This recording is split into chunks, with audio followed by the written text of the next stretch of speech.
10-20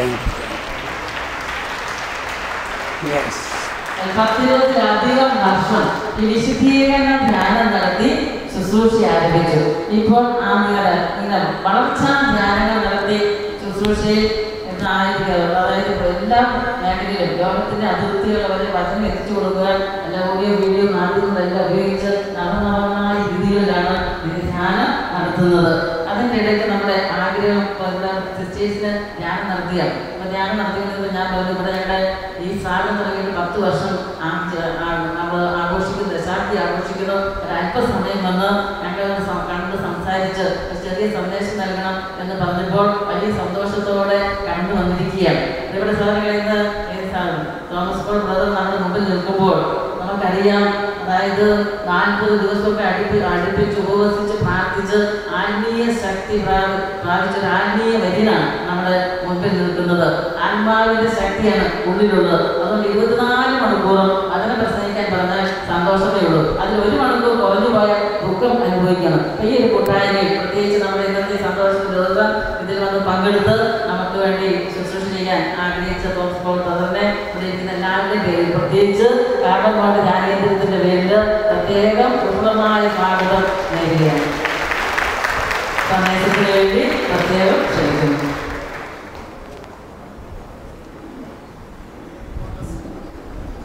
Thank you, Sister Jocelyn. Praise the Lord. Praise the Lord. വളരെ സന്തോഷമുണ്ട് നിങ്ങളെല്ലാവരെയും ഇങ്ങനെ കാണുന്നതിനും. അതോടൊപ്പം 10 വർഷത്തെ ഈ ഭവനത്തിൽ ആയിരക്കണക്കിന് ലക്ഷക്കണക്കിന് ആളുകളെ ദൈവവചനം പകരാൻ ഇവിടെ നമുക്ക് സാധിച്ചത് നിങ്ങളെല്ലാവരുടെയും അതുപോലെ തന്നെ സിസ്റ്റേഴ്സിൻ്റെ എല്ലാമുള്ള ആ വലിയ സമർപ്പണ സ്നേഹമാണ്. ഇതാണ് ലോകത്തിന് ആവശ്യം. നമ്മളെല്ലാവരും നമ്മുടെ സ്വന്തം കാര്യങ്ങൾക്ക് വേണ്ടി പ്രാർത്ഥിച്ചാൽ പോരാ. യേശുവിനെ അറിയാത്ത, ഇനിയും യേശുവിനെ അറിയാത്ത കോടാനുകോടി ആളുകൾക്ക് വേണ്ടി പ്രാർത്ഥിക്കുകയും നമ്മുടെ ജീവിതത്തിൻ്റെ ദൈവാനുഭവത്തിലൂടെ പരിശുദ്ധാത്മാവിനെ ലോകം മുഴുവനിലേക്കും നൽകാൻ സാധിക്കും.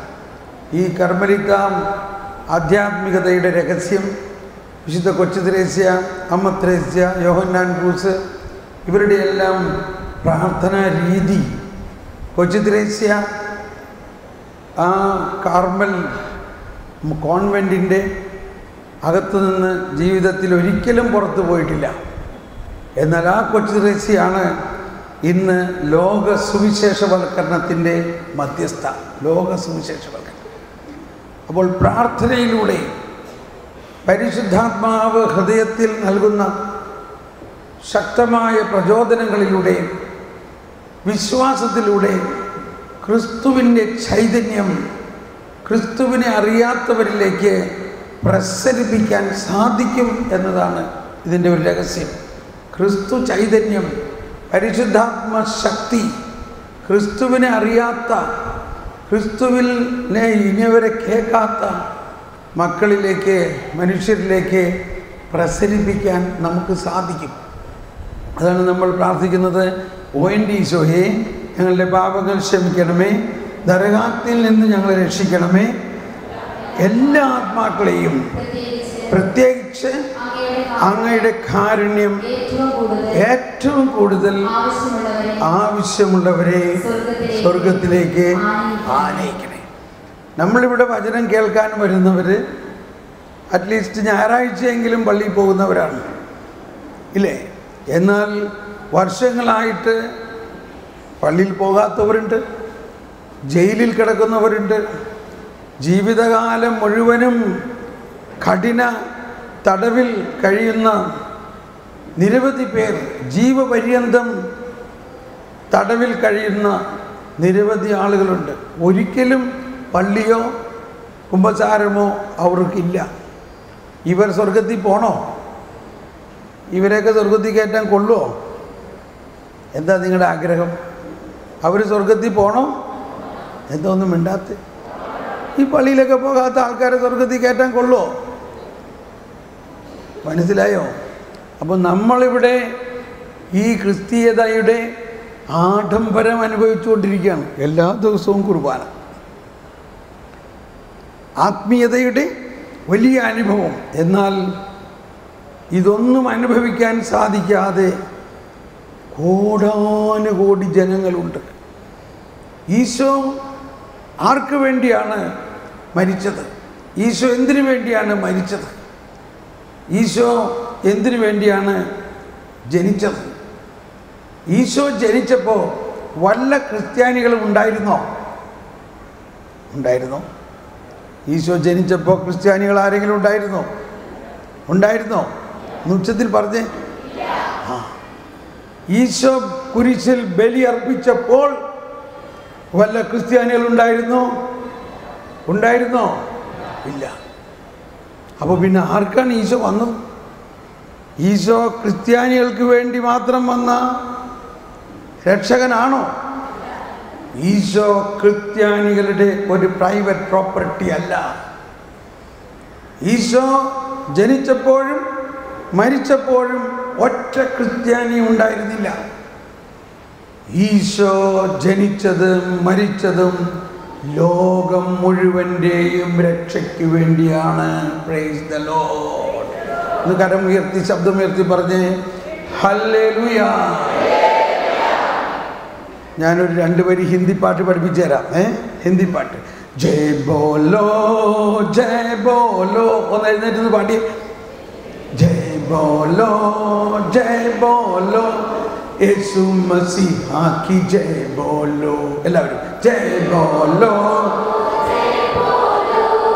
യേശു മസീഹാ കി ജയ് ബോലോ.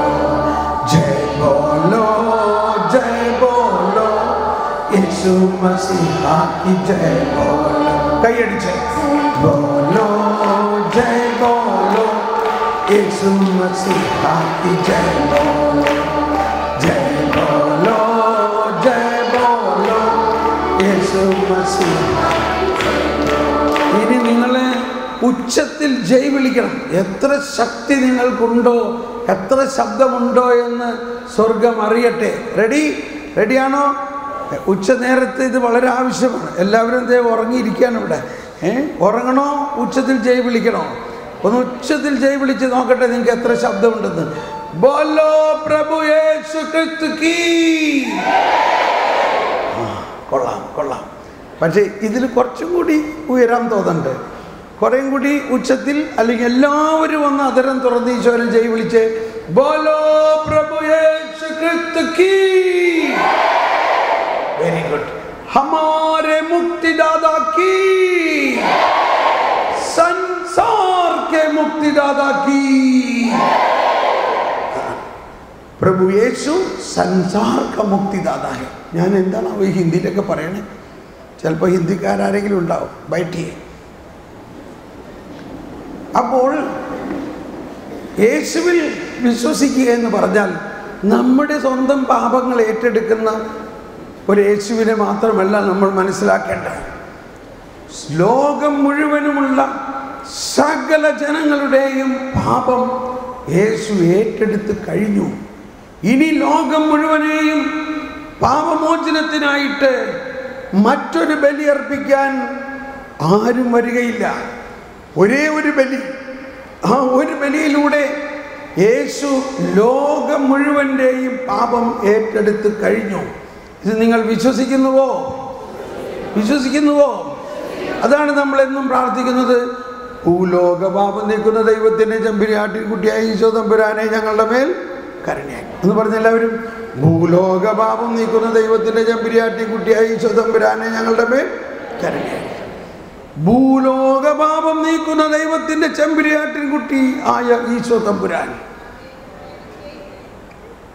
നമ്മുടെ ജീവിതത്തിൽ അങ്ങനെ ഒരു ഈശോയുടെ ആ കരുണ നിറഞ്ഞ സ്നേഹത്തെ നമ്മൾ അനുഭവിക്കുന്നത് വിശ്വാസത്തിലൂടെയും വിശുദ്ധ കുർബാനയിലൂടെയും നമ്മുടെ ജീവിതത്തിൽ ഈ സ്നേഹം അനുഭവിക്കുകയും ഈ സ്നേഹം മറ്റുള്ളവർക്ക് പകരുകയും ചെയ്യുന്നതാണ് സുവിശേഷവൽക്കരണം എന്ന് പറയുന്നത്. നമ്മൾക്ക് അനുഭവിക്കാത്ത, നമ്മുടെ ഗ്ലാസ് നിറയാതെ നമുക്ക് ആർക്കെങ്കിലും കൊടുക്കാൻ പറ്റുമോ? നമ്മുടെ നാസ് നിറഞ്ഞാലല്ലേ മറ്റുള്ളവർക്ക് കൊടുക്കാൻ പറ്റുള്ളൂ. നമ്മളൊരു പേട്ട തേങ്ങ ആയാൽ വല്ല പ്രയോജനമുണ്ടോ? നമ്മുടെ തേങ്ങയ്ക്ക് എന്തുണ്ടാകണം? കഴമ്പുണ്ടാകണം. അപ്പോൾ ഒരു ക്രിസ്ത്യാനി എന്ന് പറഞ്ഞാൽ ക്രിസ്തു നിറഞ്ഞു നിൽക്കുന്നൊരു വ്യക്തിയാണ്. ക്രിസ്തു നിറഞ്ഞു നിൽക്കണമെങ്കിൽ നമ്മുടെ വിശ്വാസത്തിൻ്റെ ഉള്ളടക്കം നമ്മൾ മനസ്സിലാക്കണം.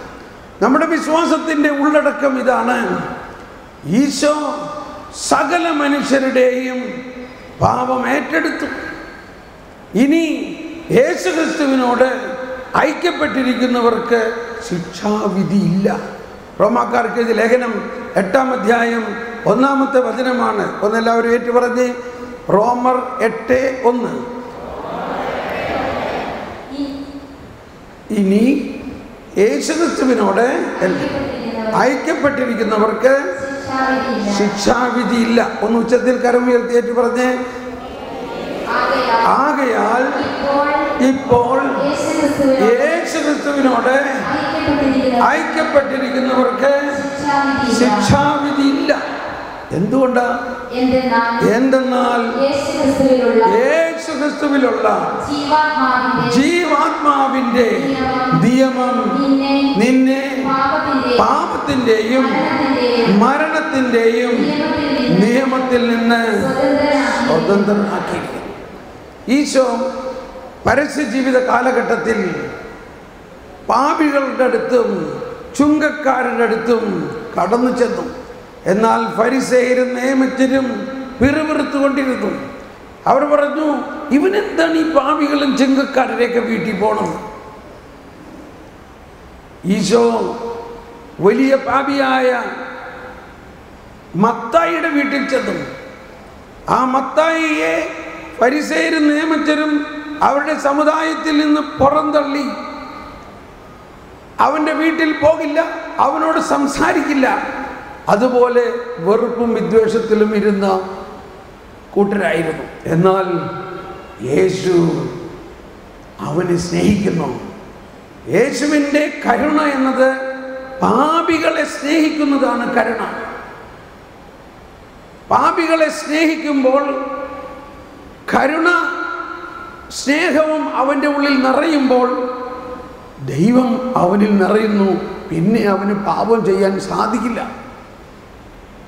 മത്തായിയുടെ വീട്ടിൽ യേശു ചെന്ന് മത്തായി ആകെ ഷോക്കടിച്ച്, ഈശോ തമ്പുരാൻ എൻ്റെ വീട്ടിൽ വന്നേക്കണു, ഈ പാപിയായ എൻ്റെ വീട്ടിൽ.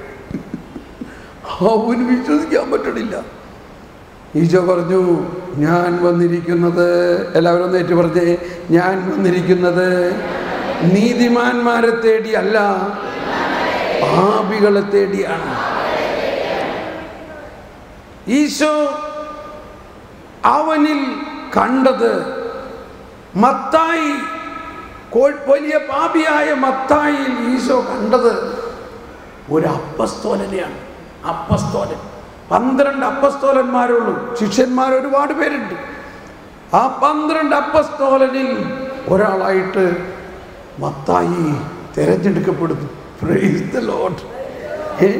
സ്പേഡ് 7-ാം കൂലിയാക്കി. മനസ്സിലായി? സ്പേഡ് 7-ാം കൂലി എന്ന് പറഞ്ഞാൽ ചേട്ടന്മാർക്ക് അറിയാം, ചേച്ചിമാർക്ക് അറിയില്ലായിരിക്കും. നിങ്ങൾ ചീട്ട് കളിക്കില്ല, എന്ത് ചെയ്യാൻ പറ്റും? ഈ സ്പേഡ് 7-ാം കൂലിയാക്കി തള്ളിക്കളഞ്ഞിരുന്ന, ഒന്നിനും കൊള്ളരുതാത്തവനായി തള്ളിക്കളഞ്ഞിരുന്ന, ചുങ്കക്കാരനും പാപിയുമായിരുന്ന ഇവനെ യേശു എന്ത് ചെയ്തു? ഉയർത്തി. ആരായിട്ട് ഉയർത്തി? അപ്പസ്തോലനായിട്ട് ഉയർത്തി. ഒരു വീര സുവിശേഷ കർത്താവായിട്ട് ഉയർത്തി. രക്തസാക്ഷിയായിട്ട് ഉയർത്തി. യോഹന്നാന്റെ സുവിശേഷത്തിൽ 4-ാം അധ്യായത്തിൽ അതിനേക്കാൾ വലിയൊരു കാര്യമാണ്. നട്ടുച്ചയ്ക്ക് ഒരു വെയിലത്ത് വെള്ളം കോരാൻ ഒരു സഹോദരി വന്നിരിക്കുന്നു. അവളെ തേടി ഈശോ വന്നിരിക്കുന്നു. അവൾക്ക് എന്ത് വിദ്യാഭ്യാസമുണ്ട്, എന്ത് വിശുദ്ധിയുണ്ട്, എന്ത് മേന്മയുണ്ട്. ഈശോ അതൊന്നും നോക്കിയില്ല. ഈശോ അവളുടെ അടുത്ത് വന്നു, അവളോട് സ്നേഹത്തിൽ കരുണയിൽ സംസാരിക്കുന്നു. സാവധാനം അവളുടെ ജീവിതം മുഴുവനും ഈശോ തുറന്നു കാണിച്ചു. ഈശോ പറഞ്ഞു, ഞാൻ നിനക്കൊരു വെള്ളം തരാം, അത് കുടിച്ചാൽ നീ ഒരിക്കലും ഈ പഴയ കാര്യങ്ങളൊന്നും ചെയ്യില്ല, നിനക്ക് ഇനി ദാഹിക്കുകയുമില്ല. എന്നാൽ ആ വെള്ളം തരാം, നീ നിന്റെ ഭർത്താവിനെ വിളിച്ചുകൊണ്ട് വാ. എനിക്ക് ഭർത്താവില്ല. അത് ശരിയാണ് നീ പറഞ്ഞത്. നിനക്ക് 5 ഭർത്താക്കന്മാരുണ്ടായിരുന്നു, എന്നാൽ ഇപ്പോൾ ഉള്ളവൻ നിന്റെ ഭർത്താവല്ല. അങ്ങൊരു പ്രവാചകനാണല്ലോ. ഇത് ഇവിടെ ഈ നാട്ടുകാർക്ക് ആർക്കും അറിയാത്തൊരു കാര്യമാണ്. 5 ഭർത്താക്കന്മാരുണ്ടായിരുന്നു, ഇപ്പോൾ ആള് ഭർത്താവല്ല. എന്നാൽ ഇപ്പോൾ ഉള്ള ഒരാളുടെ കൂടെ അവിടെ താമസിക്കുന്ന നാട്ടുകാരെല്ലാം വിചാരിച്ചേക്കണ ഭർത്താവാണെന്നാണ്. അധികം ആരും അറിയണ്ടെന്ന് വിചാരിച്ചിട്ടാണ് രാവിലെ വെള്ളം പിടിക്കാൻ വരാഞ്ഞത്.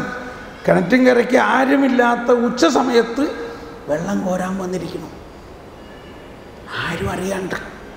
അത്യാവശ്യം വെള്ളത്തിന് വേണ്ടി ഈശോ ആരും അറിയാണ്ട് ഈശോവും അവിടെ വന്നിരിക്കുന്നു.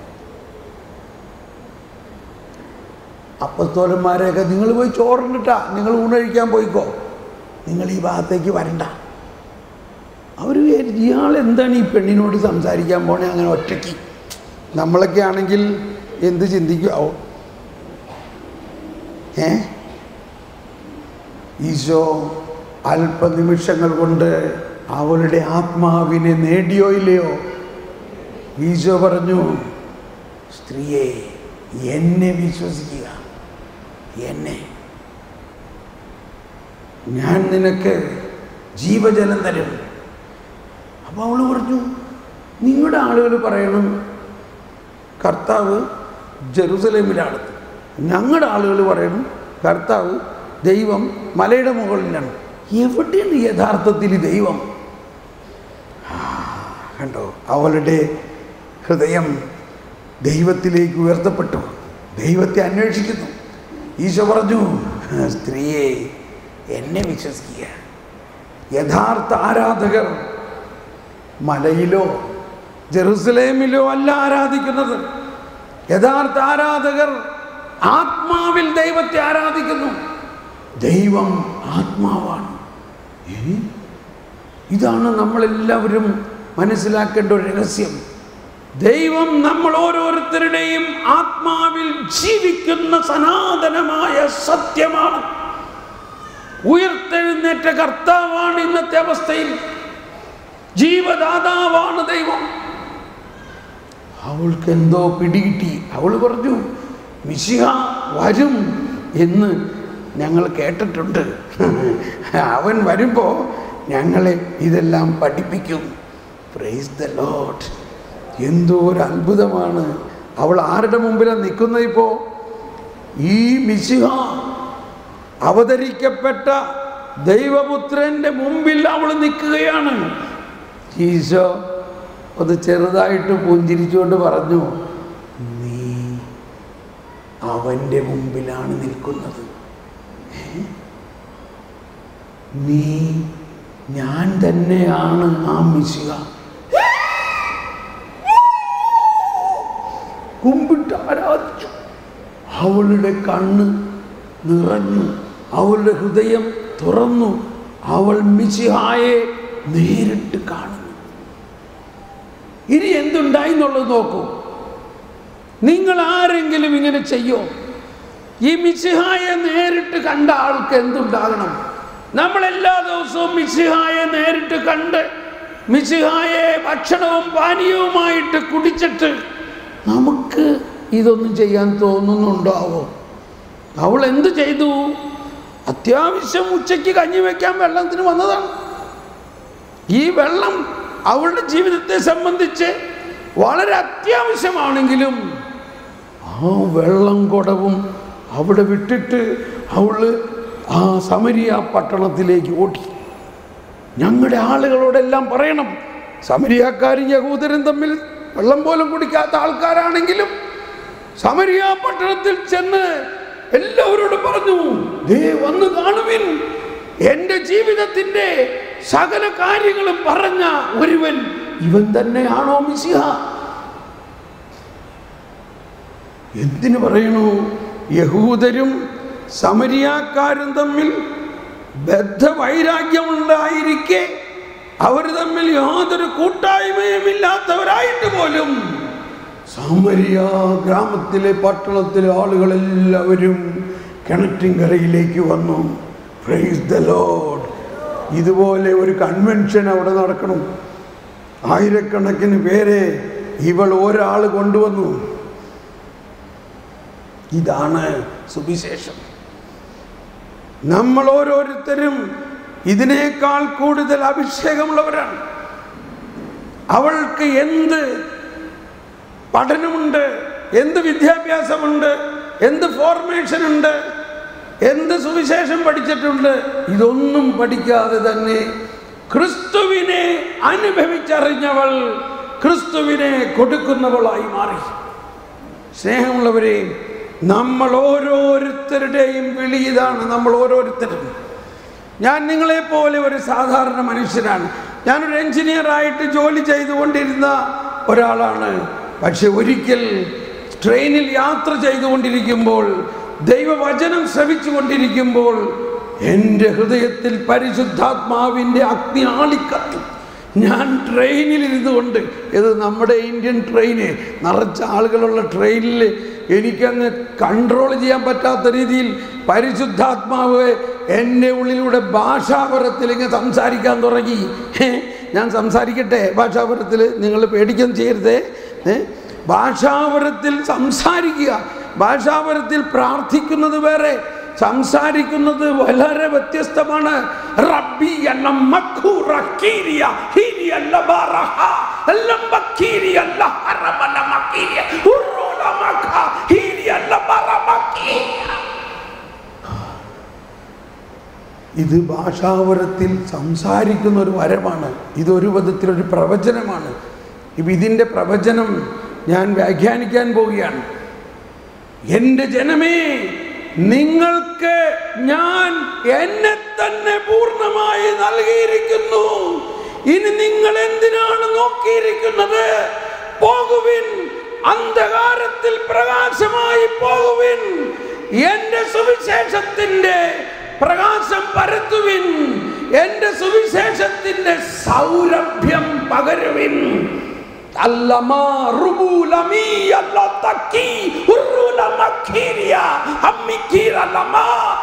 നിങ്ങൾ ഓരോരുത്തരും എൻ്റെ ശാഖകളാണ്.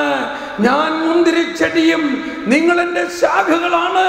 നിങ്ങളാകുന്ന ശാഖകളിലൂടെ ദൈവരാജ്യം ലോകം മുഴുവനും പടരുന്നതിനാണ് നിങ്ങൾ ഓരോരുത്തരെയും ഞാൻ വിളിച്ചിരിക്കുന്നത്. Praise the Lord. ഇതാണ് ഭാഷാപരത്തിൽ സംസാരിക്കുന്നത്.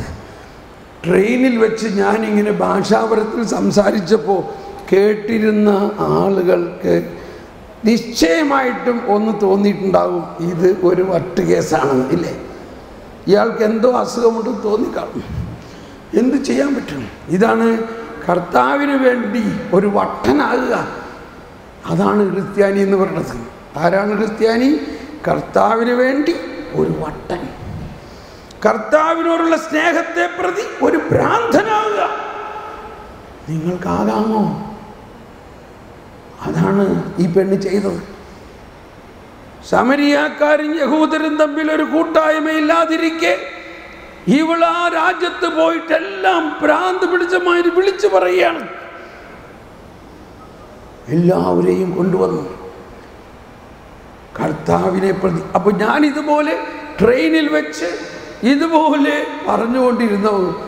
കുറച്ച് കഴിഞ്ഞപ്പോൾ എൻ്റെ ഉള്ളിൽ പരിശുദ്ധാത്മാവ് സംസാരിക്കുന്ന ശബ്ദം, എൻ്റെ ഉള്ളിൽ ഈശോ സംസാരിക്കുന്ന ശബ്ദം ഞാൻ കേട്ടു. ഞാൻ കേട്ടത് ഇങ്ങനെയാണ്: ആരെനിക്കായി പോകും? ആരെനിക്കായി പോകും? വിളവ് വളരെ, വേലക്കാർ ചുരുക്കം. ആദ്യം എനിക്ക് തോന്നി ഇത് സുവിശേഷത്തിൽ എവിടെയോ എഴുതിയിരിക്കുന്ന വാക്കുകളാണല്ലോ. വീണ്ടും എൻ്റെ ഉള്ളിൽ എനിക്ക് മനസ്സിലായി, എൻ്റെ ഉള്ളിൽ ഇരുന്ന് ഈശോ സംസാരിക്കുന്നു. Price the Lord. നമ്മൾ വലിയ വലിയ പ്രവാചകർ സംസാരിച്ചെന്നൊക്കെ കേട്ടിട്ടുള്ളൂ. സാധാരണ മനുഷ്യനായ എൻ്റെ ഉള്ളിൽ ഈശോ സംസാരിക്കുന്നു. ആരെനിക്കായി പോകും? വിളവോ വളരെ, വേലക്കാർ ചുരുക്കം. ഞാൻ പറഞ്ഞു, ഞാൻ പോകാം. Price the Lord. അന്നു മുതൽ എനിക്ക് അതിശക്തമായ ഒരു പരിശുദ്ധാത്മാഭിഷേകമുണ്ടായി. അതിൻ്റെ ആനന്ദമുണ്ടായി. ജീവിതത്തിൽ വലിയൊരു അർത്ഥമുണ്ടായി. ഞാൻ വലിയ ബിസിനസ്സൊക്കെ നടത്തി കാശുണ്ടാക്കിയണമെന്നൊക്കെ പ്രതീക്ഷിച്ച് അതെല്ലാം കളഞ്ഞ് ഈ ജീവിതത്തിന് വേണ്ടി മാത്രമല്ല ക്രിസ്തുവിൽ വിശ്വാസമർപ്പിക്കേണ്ടത്. ഈ ജീവിതത്തിനപ്പുറത്ത് അനന്തമായ ഒരു ജീവിതമുണ്ട്. ഇവിടെ ഉണ്ടാക്കി വെക്കുന്ന കല്ലും മണ്ണും ഒന്നും നമ്മൾ സ്വർഗത്തിലേക്ക് കൊണ്ടുപോകാൻ പോകുന്നില്ല.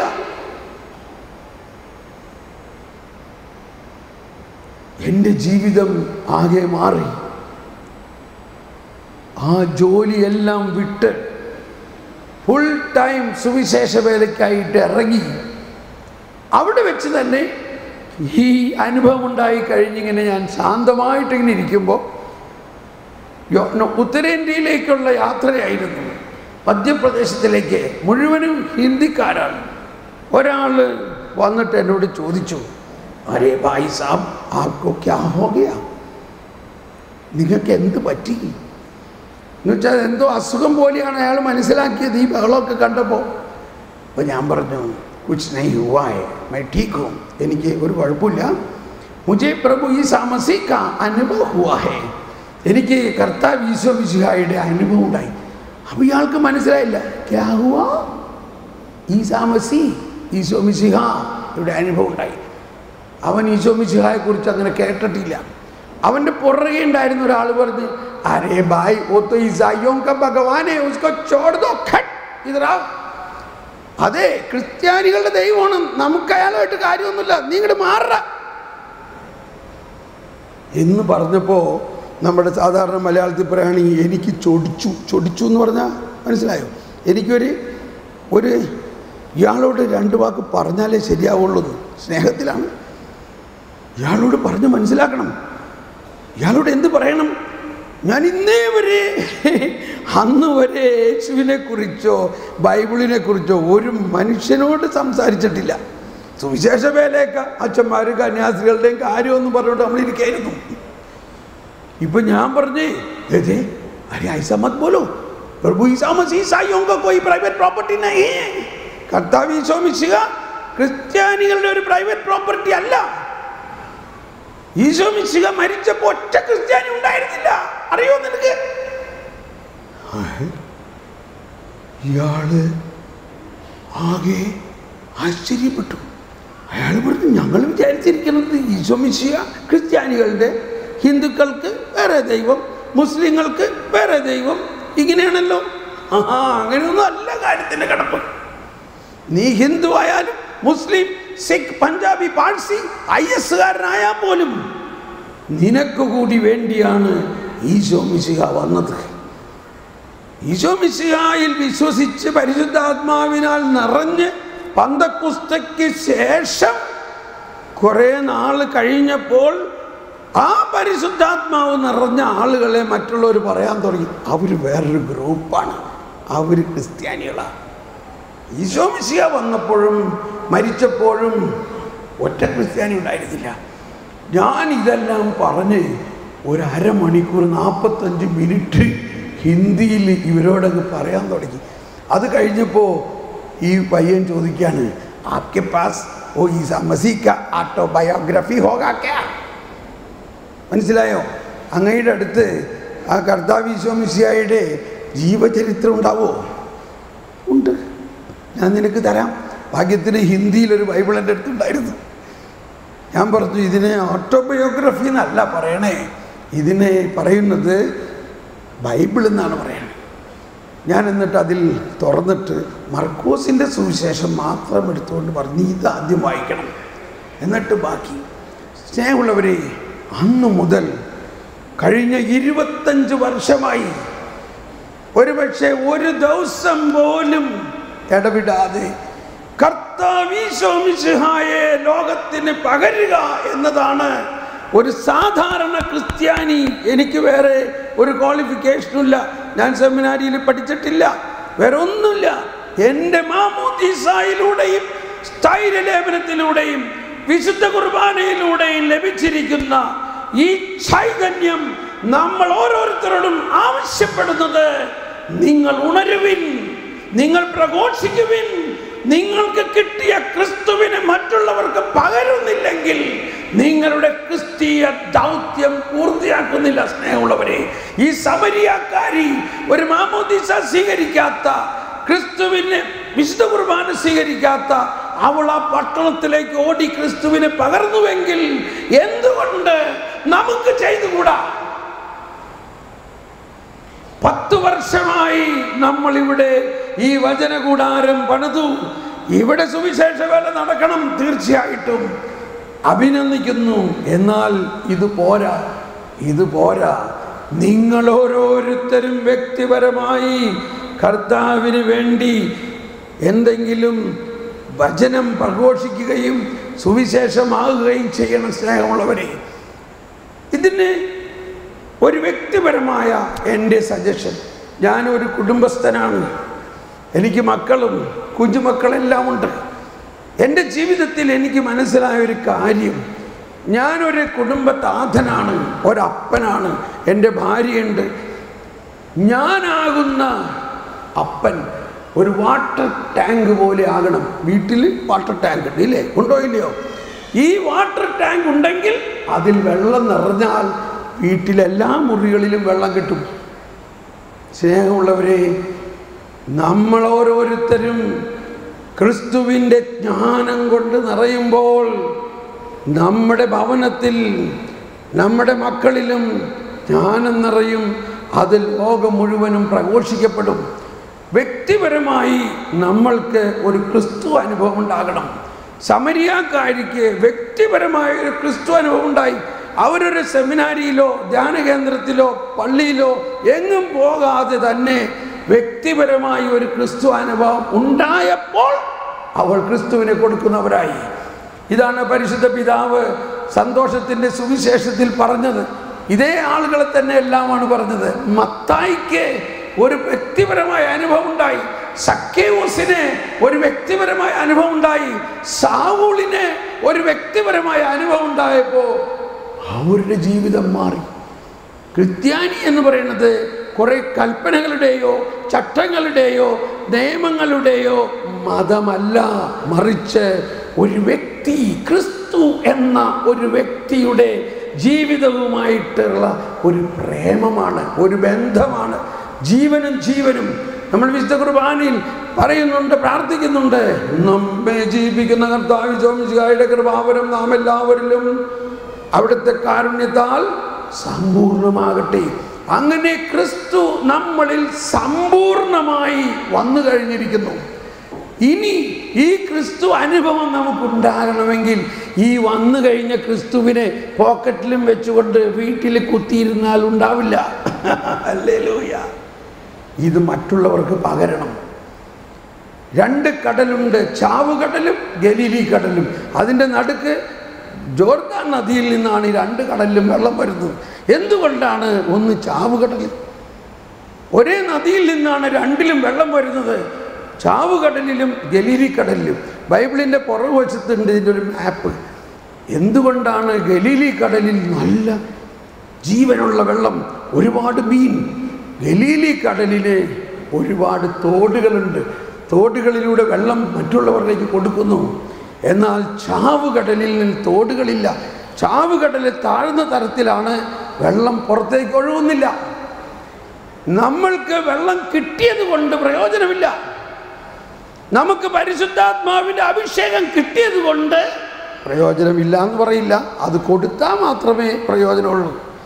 അല്ലെങ്കിൽ നമ്മൾ ഇടുക്കി ഡാമിൽ വെള്ളം കെട്ടിക്കിടക്കണു, ആർക്ക് പ്രയോജനം?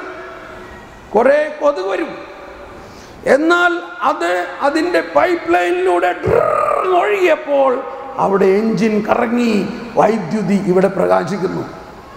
എന്നപോലെ ചാവുകടലിൽ ജോർദാൻ നദിയിലെ വെള്ളം നിറഞ്ഞു. എന്ത് പ്രയോജനം? ചത്ത് കിടക്കണു, ഒരു ജീവനില്ല, ഒരു ജീവി പോലും അതിലില്ല. എന്നാൽ അതേ ജോർദാൻ നദിയിലെ വെള്ളം ഗലീലി കടലിൽ വന്നപ്പോൾ ആ ഗലീലി തടാകത്തിൽ നിന്നും വെള്ളം എല്ലാവർക്കും കൊടുക്കുകയാണ്. ഓരോ ഗ്രാമങ്ങളിലേക്ക് ഒഴുകുന്നു. അവിടെ വെള്ളം, പുതുവെള്ളം, ധാരാളം മത്സ്യം. നമ്മൾ ആരാണ്? ഞാൻ 40 വർഷക്കാലം ഒരു ചാവുകടലായിരുന്നു. എല്ലാ ദിവസവും പള്ളിയിൽ പോകുന്നുണ്ട്, എല്ലാ ദിവസവും പള്ളിയിൽ പോകുന്നുണ്ട്. ഇങ്ങോട്ട് കിട്ടുന്നുണ്ട്, പക്ഷെ അങ്ങോട്ട് കൊടുക്കുന്നില്ല. ഇങ്ങോട്ട് കിട്ടിയത് കൊണ്ട്, നിറഞ്ഞു കിടന്നത് കൊണ്ടും ചാവുകടൽ പോലെ ആവുന്നുള്ളൂ. ക്ഷമിക്കണം. ഗലീലി കടൽ പോലെ ജീവനുള്ള ജീവജലത്തിൻ്റെ ഒഴുക്കുണ്ടാകണമെങ്കിൽ നമ്മൾ മറ്റുള്ളവർക്ക് കൊടുക്കണം. വിശ്വാസി എന്ന് പറയുന്നത് കൊടുക്കുന്നവനാണ്. ദൈവത്തെ കൊടുക്കുക, പരിശുദ്ധാത്മാവിനെ കൊടുക്കുക, സ്നേഹം കൊടുക്കുക, വചനം കൊടുക്കുക. Praise the Lord. എൻ്റെ സമയം കഴിഞ്ഞു.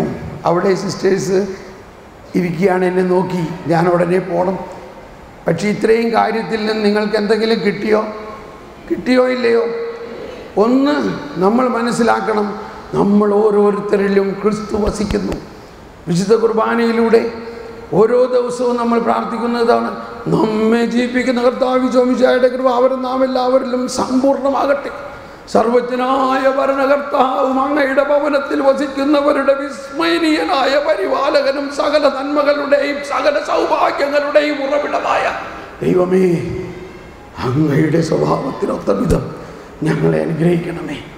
സകല നന്മകളുടെയും സർവജ്ഞനായ ഭരണകർത്താവാണ് ഈ അപ്പത്തിൽ എഴുന്നള്ളി നമ്മുടെ ഉള്ളിലേക്ക് വരുന്നത്. എന്നിട്ട് നമ്മളിത് മറ്റുള്ളവർക്ക് കൊടുക്കൂ. ആരോടെങ്കിലും ഒരു ദിവസം നിങ്ങളൊരു വചനം പറയണം. ആരോടെങ്കിലും ഒരു ദിവസം ക്രിസ്തുവിനെ കൊടുക്കുമ്പോഴാണ് നമ്മളുടെ നിറവ് അനുഗ്രഹമായിട്ട് മാറുന്നത്. നമ്മൾ വെള്ളത്തിൻ്റെ സമൃദ്ധിയിൽ, നമ്മുടെ ജീവൻ്റെ സമൃദ്ധിയിലാവും. സ്നേഹമുള്ളവരെ, അതോടൊപ്പം വെളുപ്പിന് എഴുന്നേറ്റാൽ ഉടനെ തന്നെ മധ്യസ്ഥ പ്രാർത്ഥന ചെയ്യാതെ, മധ്യസ്ഥ പ്രാർത്ഥന കുറച്ച് കഴിഞ്ഞിട്ട് നമ്മൾ നിറയുക, നമ്മൾ ജ്ഞാനം കൊണ്ട് നിറയുക. നമ്മൾക്ക് ജ്ഞാനസ്നാനമാണ് നൽകിയിരിക്കുന്നത്. ഈശോയുടെ ബാല്യകാലത്തെ നോക്കൂ. ശിശു ജ്ഞാനം നിറഞ്ഞ് ശക്തനായി. ബാലനായിരുന്നപ്പോൾ അവൻ്റെ ബുദ്ധി കണ്ടിട്ട് അവർ അത്ഭുതപ്പെട്ടു. യുവാവായിരുന്നപ്പോഴും അവൻ്റെ ബുദ്ധി വികസിച്ചു. നമ്മൾ ഓരോരുത്തരിലും ജ്ഞാനസ്നാനത്തിലൂടെ ലഭിച്ചിരിക്കുന്ന ജ്ഞാനം തുറക്കണം. രാവിലെ തന്നെ ജ്ഞാനത്തിന് വേണ്ടി പ്രാർത്ഥിക്കണം, ജ്ഞാനത്തിൻ്റെ പുസ്തകം വായിക്കണം. ദൈവിക ജ്ഞാനം കിട്ടിയാൽ മാത്രമേ ഇന്നത്തെ കാലഘട്ടത്തിൽ നമ്മുടെ ജീവിതം വിജയിക്കുകയുള്ളൂ. നമ്മൾ വലിയ എന്തെല്ലാം നേടിയാലും അതിലല്ല. വരുവിൻ, നമുക്കൊന്ന് കണ്ണടച്ച് പ്രാർത്ഥിക്കാം. പരിശുദ്ധാത്മാവേ, ഈ ജൂബിലി ആഘോഷ സമയത്ത്, ഈ ജൂബിലി കൺവെൻഷനിലൂടെ 10 വർഷം അങ്ങിവിടെ നൽകിയ ആ വലിയ ഗലീലി തടാകത്തിൻ്റെ അനുഭവം, 10 വർഷമായിട്ട് ഈ ഗലീലി തടാകത്തിൽ നിന്ന് ഞങ്ങൾ കോരി വാരി കൊടുത്തിരുന്നു. അവരോടൊപ്പം പ്രവർത്തിക്കാൻ ഞങ്ങൾക്ക് ദൈവം തന്ന അനുഗ്രഹത്തെ പ്രതി നന്ദി പറയുന്നു. പരിശുദ്ധാത്മാവേ, ഞാൻ നിങ്ങൾക്ക് വേണ്ടി പ്രാർത്ഥിക്കാൻ പോവുകയാണ്. ഓരോ വ്യക്തിയിലും പരിശുദ്ധാത്മാവേ നിറയണമേ. ഓരോ വ്യക്തിയിലും നിറഞ്ഞു തുളുമ്പുന്ന പരിശുദ്ധാത്മാവേ, ഇവരെല്ലാവർക്കും ഒരു സമരിയാക്കാരിയെ പോലെ അടുത്ത ഗ്രാമങ്ങളിലേക്ക്, ക്രിസ്തുവിനറിയാത്ത ഗ്രാമങ്ങളിലേക്ക്, ക്രിസ്തുവിനെ അറിയാത്ത ആത്മാക്കളിലേക്ക് കടന്നു ചെന്ന് ക്രിസ്തുവിനെ കൊടുക്കാനുള്ള അഭിഷേകം ഇപ്പോൾ നൽകണമേ. ഒന്ന് എഴുന്നേറ്റ് നിന്ന് സ്തുതിക്കാം. Hallelujah, hallelujah. ശന്തല ഹലബലൗലയ്യ ഹീരിയ ലബലൗലയ്യ. ഞാൻ ഭാഷാവരത്തിൽ പ്രാർത്ഥിക്കുകയാണ്. ഭാഷാവരമുള്ളവർ എന്നോട് ചേർന്ന് പ്രാർത്ഥിച്ചോളൂ. ഹീരിയ ലബലൗലയ്യ ശന്തല ബലൗലയ്യ സല്ലബക്കീരിയ ലബലൗലയ്യ ഹീരിയ ലബലൗലയ്യ. ഓ പരിശുദ്ധാത്മാവേ, അഭിഷേകം നൽകണമേ. ഒരു പുത്തൻ അഭിഷേകം ഈ ജൂബിലി വർഷമായിട്ട്, ഈ 10 വർഷമായിട്ട് ഞങ്ങൾ ഈ രാജ്യത്ത് ചെയ്തതിന് ഞങ്ങളെ അനുഗ്രഹിക്കണമേ. സമരിയാക്കാരിയെ പോലെ, അത്തായിയെ പോലെ, ശൗലിനെ പോലെ ഓ പരിശുദ്ധാത്മാവേ, ഞങ്ങളിൽ നിറഞ്ഞു നിൽക്കുന്ന പരിശുദ്ധാത്മാവേ, ഞങ്ങളെ ജ്വലിപ്പിക്കണമേ, ഞങ്ങളെ ജ്വലിപ്പിക്കണമേ. ഞങ്ങൾക്ക് പുതു ചൈതന്യം പകരണമേ, ഞങ്ങളിൽ ജ്ഞാനം പകരണമേ.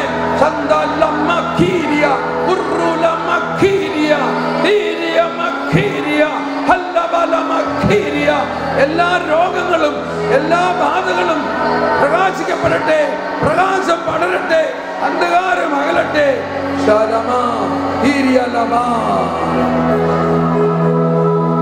ഭൂലോകപാപം നീക്കുന്ന ദൈവത്തിന്റെ ചെമ്പരിയാട്ടിൻ കുട്ടിയായി ഈശോ തമ്പുരാനെ ലോകം മുഴുവന്റെ മേലും കരുണ.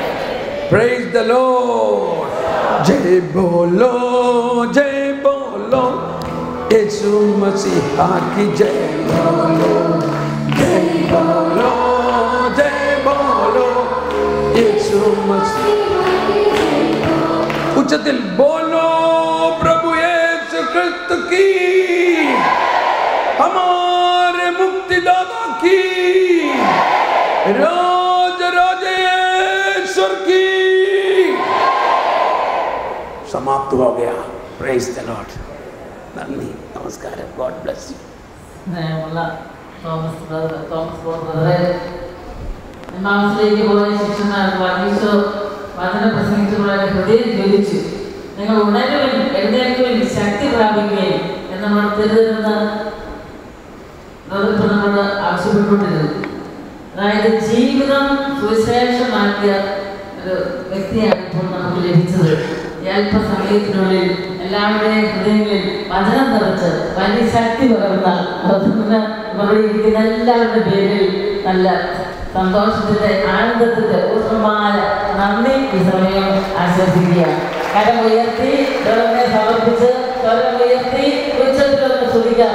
എല്ലാ ശക്തിയും ഇനി നൂറുകെട്ടിയായി അഭിഷേകമായി കടന്നു വരുവാൻ ആഗ്രഹിച്ചുകൊണ്ട് അഭിഷേകത്തിന് ആഗ്രഹിച്ച് സ്വരം ഉയർത്തി സ്തുതിക്കട്ടെ. ഹല്ലേലൂയ, ഹല്ലേലൂയ, യേശുനാമ ഭജനമ ആശാവത്തിൽ സ്തുതിക്കട്ടെ, അഭിഷേകത്തിൽ സ്തുതിക്കട്ടെ.